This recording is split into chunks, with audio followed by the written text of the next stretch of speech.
Let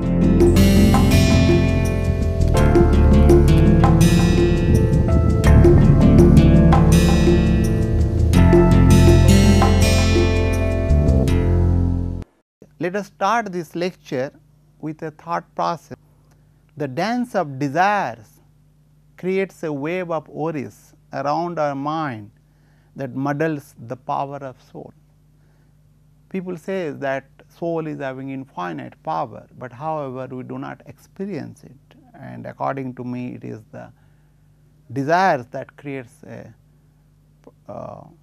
wave of thought processes, thoughts that really spoils the power of soul. So, let us recall what we learnt in the last lecture.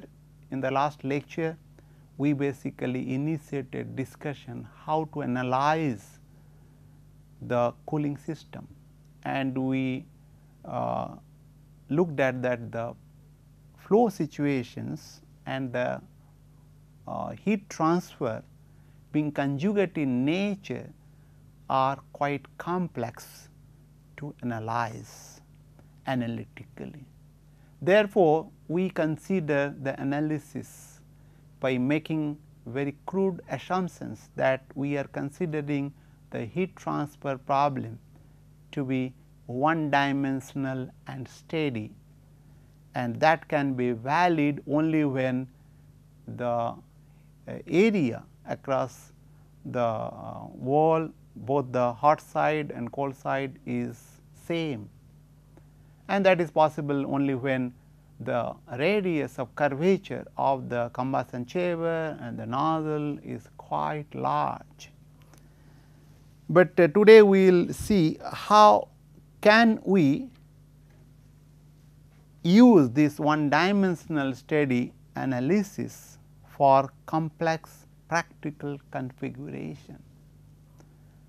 As I told just now, we can really use it provided the area we can introduce into this expression, so that the area on the both the hot gas side and the coolant side can be taken care. And we know that this area will be different. It is not same as we had considered earlier. Only in the flat plate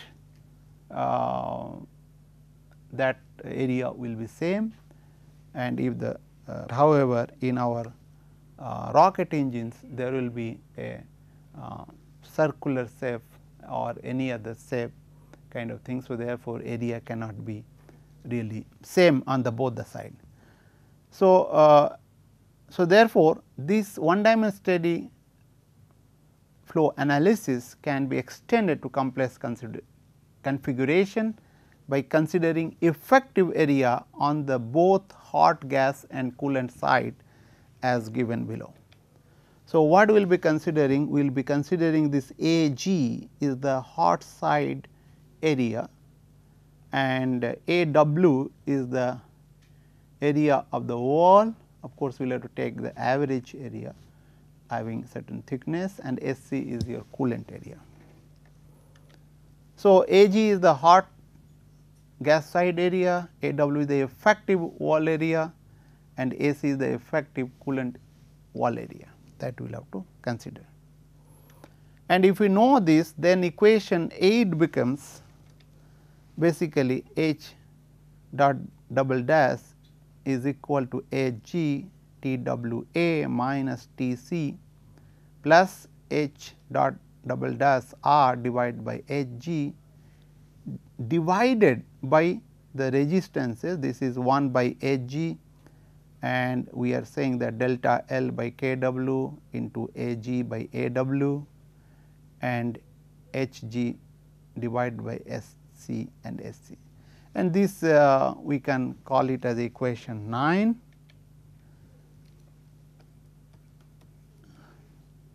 And this you can derive yourself. I am just left for you as an exercise. In order to use this expression, we need to either know the heat flux, or we will have to also know the other things on the right hand side, like for example, Tc we can fix sometimes for designing, and of course, the area has to be calculated, delta L can be chosen for design purposes, some thickness, or it is already designed. So, you know Kw is the thermal conductivity wall, which we will have to find out depending on its material. And Hg and Hc, this is your convective heat transfer coefficient, has to be known, then only you can find out how much heat flux is passing through, or vice versa. If heat flux is known, then you can find out what will be your TWA or TTG or something like that. So, therefore, question arises how to determine the convective heat transfer coefficient.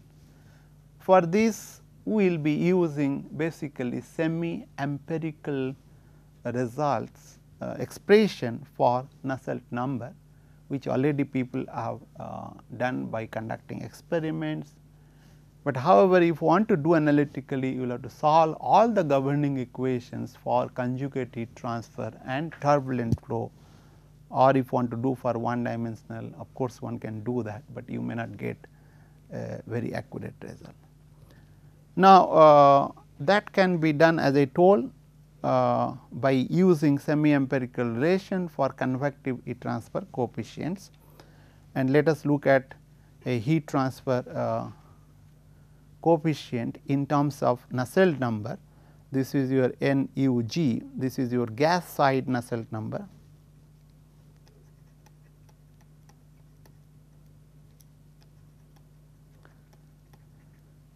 Of gas, and which is nothing but Hg dg divided by Kg, and Hg is your gas convective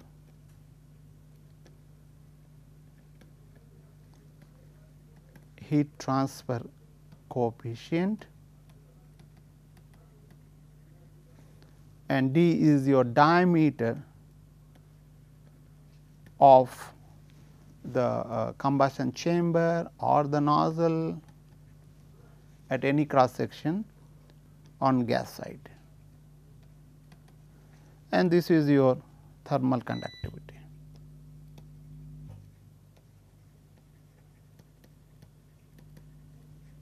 The Nusselt number is equal to 0.026 Re g power to the 0.8 and Prandtl number of the gas power to the 0.4, and this Re is your Reynolds number, that is rho V d by mu.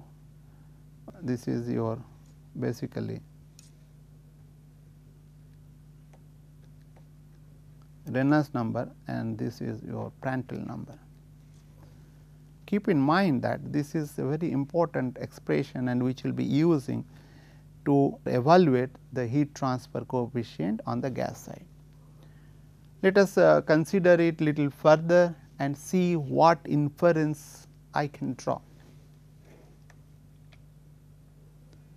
And this is, as I told, this is your Reg is the Reynolds number, and Prg your Prandtl number. So, and Dg is your hot gas side diameter.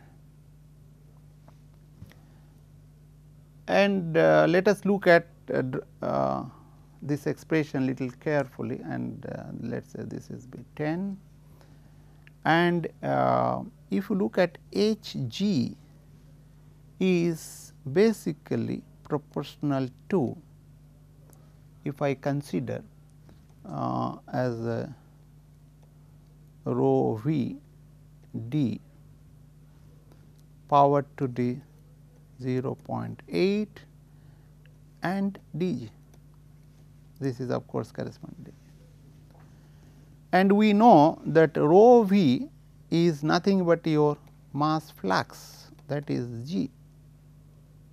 This is your mass flux. This is, you can say, g is equal to z.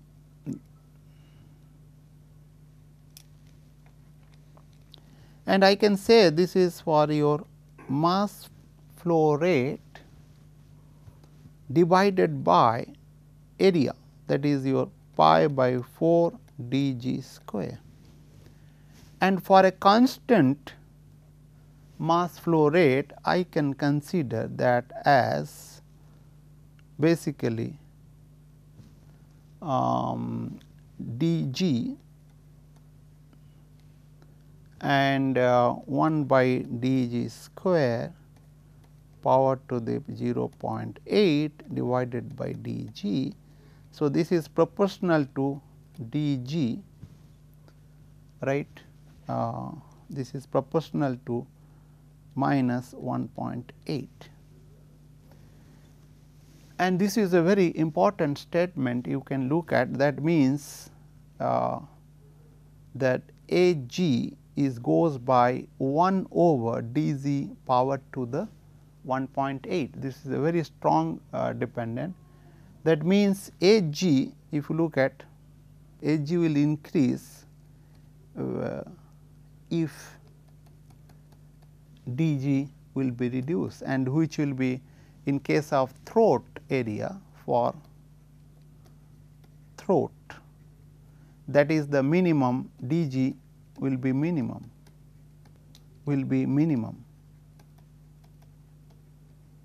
That means heat transfer by the hot gas throat of the nozzle will be much higher as compared to other regions, and therefore, one has to be very carefully design so that the material won't be get eroded due to the high temperature caused by the higher heat flux. So, let us look at another aspect of it. If you consider this A g is basically proportional to rho g of 0.8, and for an ideal gas I can say that it is proportional to pressure of chamber for a combustion chamber power to the 0.8. That means, the cooling problems will be very much severe when the chamber pressure is increasing. That means, at higher chamber pressure that cooling requirement will be much higher. So, therefore, one has to look at it, and beside this you keep in mind that the rho and mu, k, and also the Cp, these are functions of temperature, and the temperature will be changing particularly in the nozzle to a larger extent from 3500 to maybe 800, 900 or 700 Kelvin.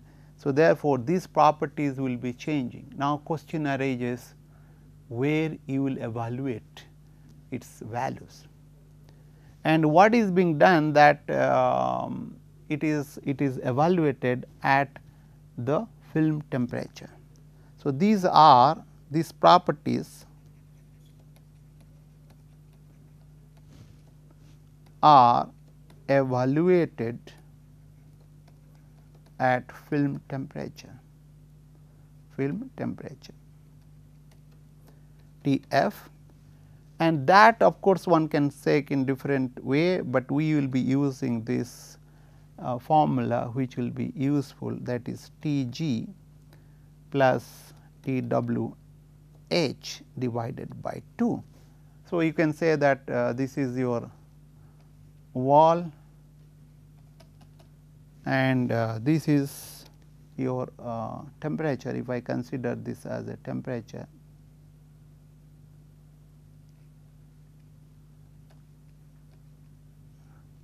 and this temperature is the Twh and this is your Tg. Now, there is a variation in the wall itself, and that is true also in case of your combustion chamber or in case of your this thing. That means, where you will have to, you will evaluate here or here, then you take some average temperature here, this is your film temperature.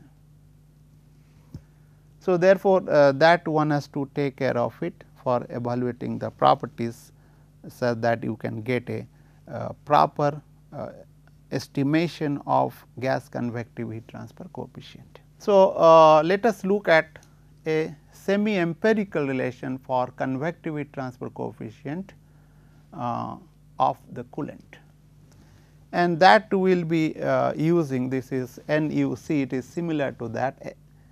Nusselt number for coolant is equal to SC dC divided by Kc, which is nothing but 0.023 Reynolds number power to the 0.8 and Prandtl number is 0.33. If you look at this is a little different and coefficient is different, otherwise expression of the Nusselt number for both gas side convection and the coolant side convection is almost similar, I can say. And this is the Reynolds number, right. If you look at these are expression as Reynolds number, and this is your Prandtl number. And if you look at this, we can also look at little different way now, and I can find out this is SC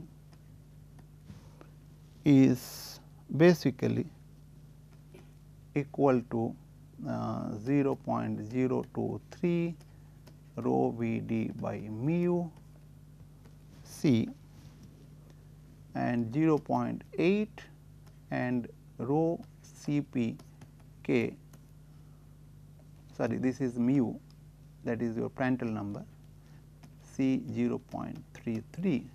And if I divide this by rho C V c and C p c, if I divide also the right hand side, I can say this is nothing but your rho C V c, and this is your 1 over C p c.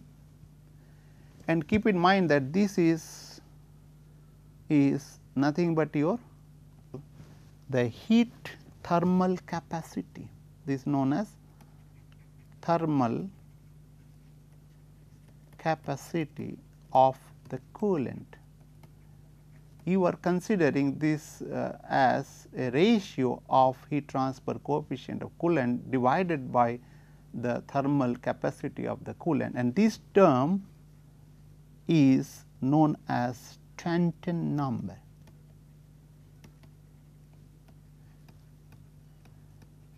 And this is a non-dimensional number, and which is being used in the heat transfer problem, particularly when the Reynolds analogy is valid. And keep in mind that this we can write down that SC, then we can write down SC by rho C V c C p c is equal to, and I can take this rho C V c and then find out, and then mu also. If I consider this mu as basically, if I consider 1 by mu 0.8 is equal to 0.2 by mu, I can use that from here. And then you can find out, if I take this rho V c here, then it will be nothing but your rho V c minus 0. This, and already we will have to take, I have not taken care of that, that is here, that is SC dC. That means this will be Kc, right, and also this will be 1 over dC. So, if you look at that, then you will find out this is nothing but your d power t minus. So, that becomes 0.023 rho V d by mu power to the minus 0.2, and if you look at this mu Cp and Kc, and this is Kc. So, therefore, Kc in the denominator it will be basically 0.67. So, all these things together, if I look at like 1 over and mu Cp by this will be of course C, this is 0.33 is equal to is Kc, and Cpc is equal to, you can look at, this is nothing but your mu Cp Kc power to the minus 0.67, right. So, you can see this is basically mu Cp by Kc power to the minus 0.67. So, let us look at this, what we can infer from this. For to have a higher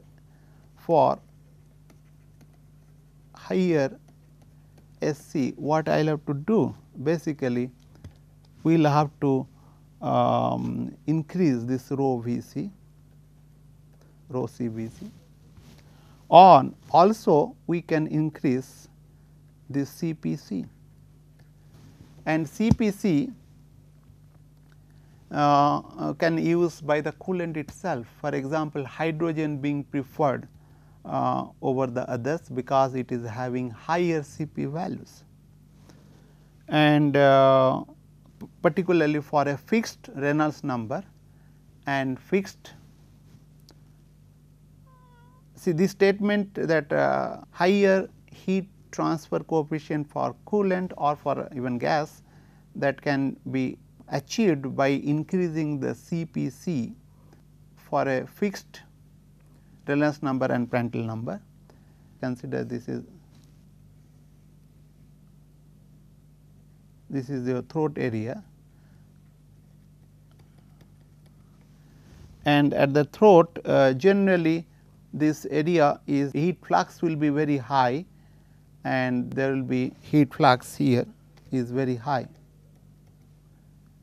heat flux, and in order to protect this material, heat has to be taken away by the coolant, and for that we can increase this rho Vc, that means by rho Vc, and for a particular coolant, and density of the coolant cannot be changed. However, Vc can be changed, Vc can be increased, right, by decreasing the area for a particular mass flow rate. That means, Vc has to increase for fixed mass flow rate of coolant by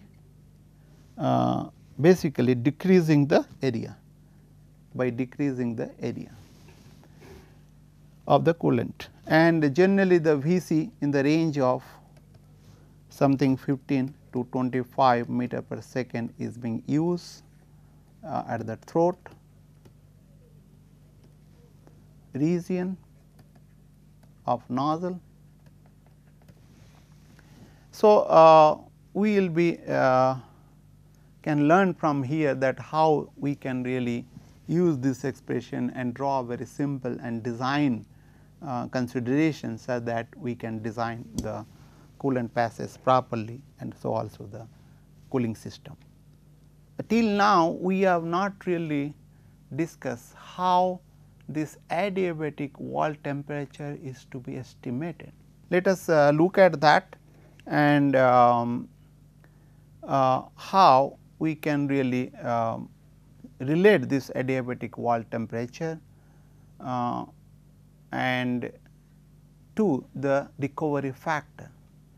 And recovery factor is really very important one, provided the velocity is very high, particularly in the nozzle where the velocity will be supersonic, and this is your adiabatic wall temperature when this heat flux, you can consider that as a basically heat flux. I can, in our terminology what I am using, this is basically is equal to 0 heat flux, along the wall, then we will get TWA.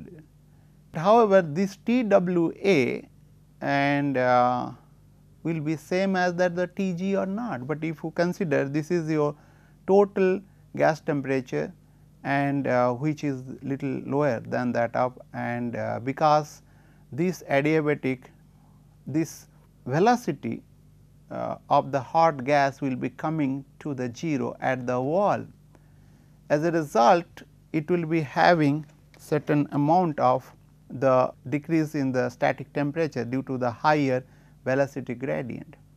And as this is having a higher values and this Tg, therefore, this fluid will be at a lower temperature and there will be heat transfer from this. So, this high temperature, that there will be a little increase in the temperature. Now, this is of course possible only when you are having a very high velocity of the gas. To take care of that, we will define a recovery factor which is defined as TWA minus TG divided by TTG minus TG. And as I told, TW is the adiabatic wall temperature, Vg is the hot gas velocity and Tg is your gas temperature and TTG is your basically total gas temperature. And if I can assume these factors, then I can find out if I know Tg, TTG and TWA, or other way around, that means if I know this TWA and other temperature on the right hand side, I can find out recovery factor. So, let us look at how we can really find out this and use this recovery factor, but keep in mind that this can be used only when the velocity of the gas is very, very high and it is coming to the standstill to rest on the wall surface, then only there will be increase in temperature and it can be utilized. For subsonic flow, RF is equal to 1, while for supersonic flow the recovery factor will be less than 1. As it can be indicated in figure that basically TWA is less than TTG. So, therefore, it will be less than 1 for supersonic flow. And let us take an example to illustrate this point. In a supersonic flow exhaust nozzle of a rocket engine, total temperature is 3000 Kelvin throat. If the recovery factor is found to be 0.91, flow is considered to be choked, particularly in this nozzle throat, and determine the adiabatic wall temperature by considering gamma of the hot gas to be 1.5. So, if you look at, we know this RF factor, what is given is the total temperature. This is TTG is given 3000 Kelvin and TG is not known and RF is allowed to find out. But how we will get this TG?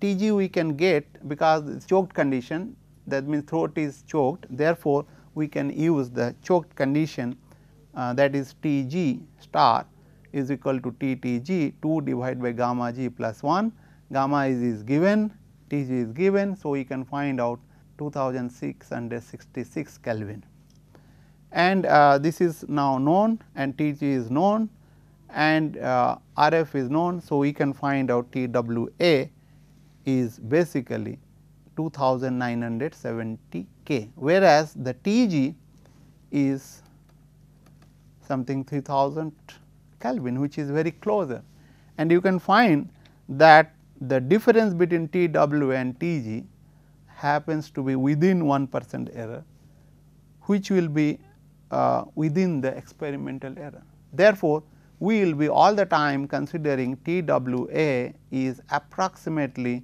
equal to TTG. So, hence we can assume TWA to be equal to TTG at the throat of the nozzle for this problem. However, for all the cases we may consider without incurring much error. Thank you very much. With this I will stop over, In the next lecture, we will be discussing about the hybrid rocket engine.